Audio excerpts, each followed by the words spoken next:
They lost their 11th straight game. They've now lost, by the way, poor Chris Flexen. They've now lost 20 straight games in which he was the starting pitcher. That sets baseball's modern era record for most consecutive losses in a pitcher's starts. Up until this, it had been shared with the Washington Nationals' Bob Groom. Who played from 1909 to 1918, by the way. I'm surprised it was even that recently. Yeah, seriously. Chicago is on pace to finish 36-126. That would be the second most defeats behind the 1899 Cleveland Spiders at 20-134. The Cleveland Spiders in 1899, now they were substantially worse because they lost 134 games in a 154-game season. But bear in mind, this was 1899. The White Sox are on pace to lose 126 games. In their last 45 games, I don't even know how to say this out loud. I've never seen a stat like this. In their last 45 games, the White Sox are 4-41. That's the craziest How stat I is think I've that ever possible?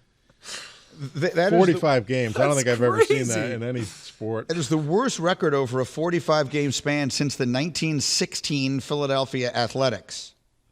Notice that we have to go back over a century for any comparison to the ineptitude of this season's team. They would have to go over 500 in their last 23 games, 12-11, to avoid tying the 1962 New York Mets, the expansion season Mets, who about as famous for being terrible as any team in American sports. Yeah, and an expansion team, like you said, which is the key part of this. It's their first season of their existence. First time ever playing baseball, they were the 120. They went 40-120. White Sox have been around for a bit. White Sox have been forever. The White Sox, I think, are a charter American League franchise. I think they go back as far back as the American League has existed, which is 1901. Yeah, this is their 121st season. Yeah. So they came, that would add up to 1902, something like that. So I don't know. Look, I'm not that close to this. I remember covering great White Sox teams. So during my stint covering sports in Chicago, which I did for 7 years before I came to ESPN, my responsibilities primarily included the Bulls and the Bears. So I would start with the Bears in training camp. They used to train in Platteville, Wisconsin. I would start with them in training camp, and I would stay with them until their season ended, which would be, sometime in January. And then starting in January, I'd pick up the Bulls, and I would stay with them till their season ended, which 3 of those seasons ended in championships. They won the NBA title, so I'm with them all the way through June. And then in the summer, I would cover some baseball. Well, the one year, which was 92 or 3, what was the year they won the division in the AL West? 1993. 93, with Frank Thomas, Robin Ventura, Jack McDowell, Alex Fernandez, Bo Jackson was on that team.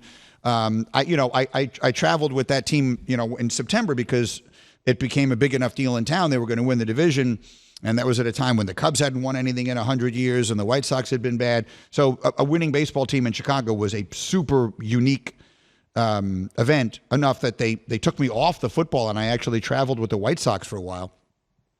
So I've seen that team through proud times, and obviously they won the World Series in 2005. So for this team now to be literally the worst team ever it's got to be excruciatingly painful. It's got to be embarrassing for everybody involved. And I know just from my White Sox fan friends that there is a level of disgust, the likes of which you very seldom hear. Like we're in 0-16 football team territory for a level of disgust. And this has been going on a long time.